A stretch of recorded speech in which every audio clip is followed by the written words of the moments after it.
Hello students, as in the previous video we have completed the explanation of the poem Wind, and today we are going to study about the rhyming scheme and literary device of the poem. So let's start. At first we will start with rhyming scheme. For rhyming scheme we need to see last word of each line. So let's start. The first line's last word is softly. Next last word windows, then papers, shelf, down, books again. And now we have to see these words are going to rhyme with each other or not. As softly is given here, which is not going to rhyme with the words windows, papers, shelf, down, books and again. Next word we will see windows. Windows word is also not going to rhyme with these words. Next is papers. Papers is also not going to rhyme. Next shelf, down, books and again. These words are not going to rhyme with the last word of each line. So this poem is not having any rhyming scheme.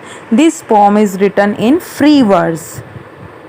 Now let's start literary devices. Now we will come to know about the literary devices which are used in this poem.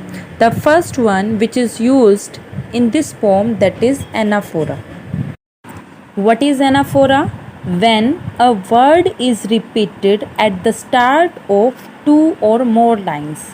When a word is repeated at the start or beginning of two or more lines, then it will be called anaphora literary device. As you can see in second, third or fourth line.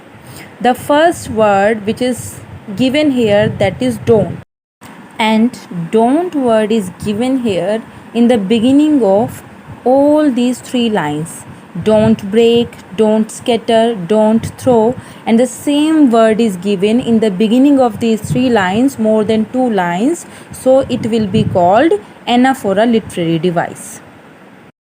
And next, that is in the sixth, seventh, eighth line, you word is given in the beginning of these three lines. As these three lines are going to start with the same word, so this will also be called anaphora literary device.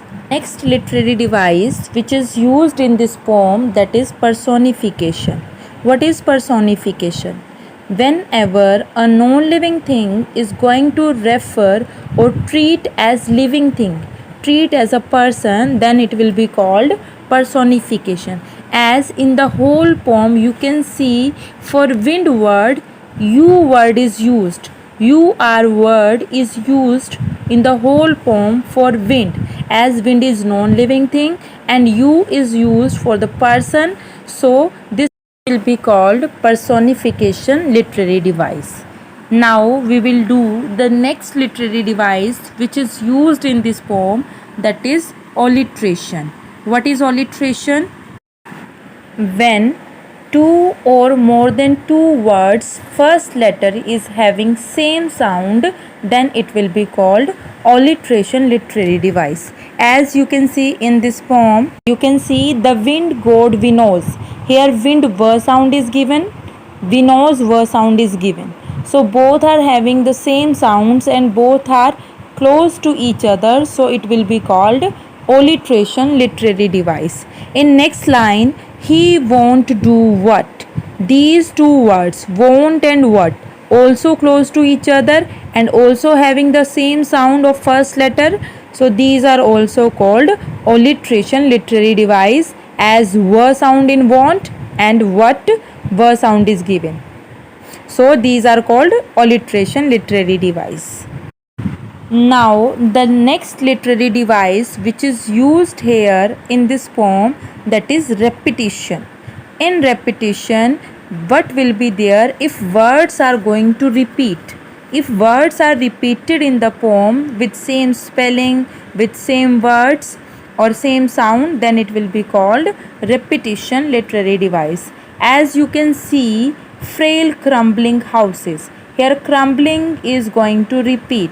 Next, crumbling doors, crumbling rafters, crumbling wood. So crumbling word here has been repeated so many times. So here crumbling word is used, as you can see, and this is repetition literary device which is used. Now let's start the next and the last literary device which is used in this poem, that is symbolism. What is symbolism? Symbolism means that the thing refers to some other thing. If we are talking about something in the poem, the thing is not that particular thing, we are talking about any other thing. As in the wind poem, the poem is not about the wind. The main theme of the poem is not wind. Through this poem, the poet wants to tell us about the challenges, difficulties, and obstacles which we face in our life. So, here the poet is using wind as a symbol.